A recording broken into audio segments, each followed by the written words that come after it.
on, guys? Oddball Reefer here, back at it with another video. In today's video, I'm going to be teaching you how to successfully frag Gorgonians. Let's get to it.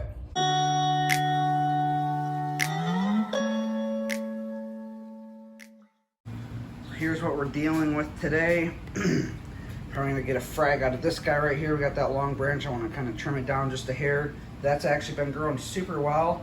I've actually, in former tanks, have never been able to get that to grow as well as it is right now. So that's really sweet. Might try to get a small frag out of one of these flat blades in the back. They're starting to grow pretty well. They've probably grown an inch since I purchased them. And then we got this guy right here. I might try to make a little frag out of here and see how well that does. I mean, it's doing really well right here. There's actually a couple new branches that are starting to branch out, so that's really cool. And we may even try to make a little small frag out of right here where this new branch is starting to take off. So yeah, we're gonna go ahead and get to fragging. Okay, so I'm gonna go ahead and get started and start clipping off a couple of the gourds that I had mentioned in here. All you need is a small stainless steel scissors. You want to try to make the cleanest cut you can. You just go kind of where you're aiming and just slice it, and we'll go from there. So let's get to it.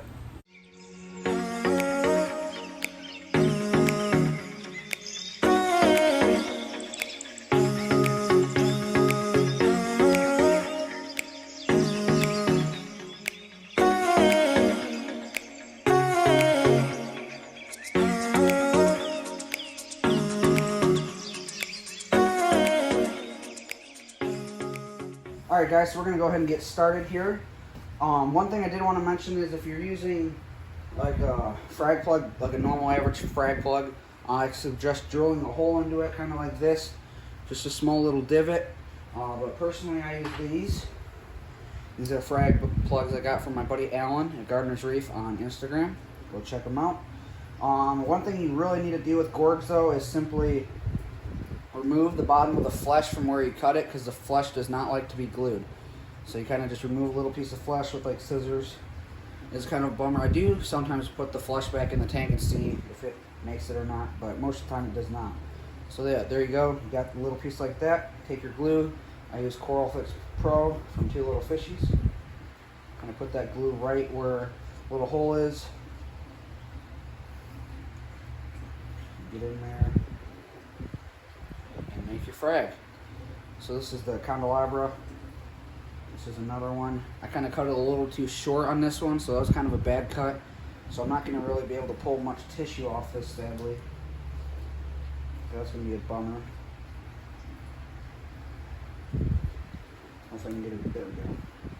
Decent amount off that one. The same thing. Don't really need much glue. You just need to cover the hole on these frag plugs. And the gorgs will be fine out of water for a little bit. It's no big deal.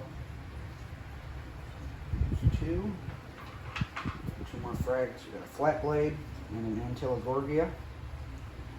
So you just want to make sure you remove the bottom flesh of the frag, because you do not want the flesh being glued.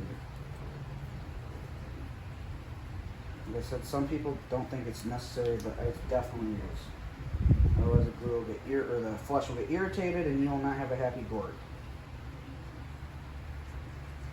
There's the flat blade there. It's a big old frag. That'll probably do really well actually. And now we got the little Antilogorgia frag. Hopefully that makes it.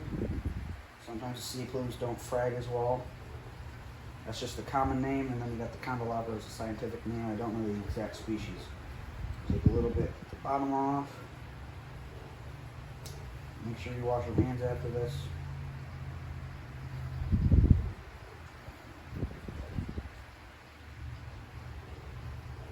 That's going to be good. There you go. With that being said, guys, I want to thank you for watching this video. Don't forget to be the fish and feed them corals. We'll see you next time.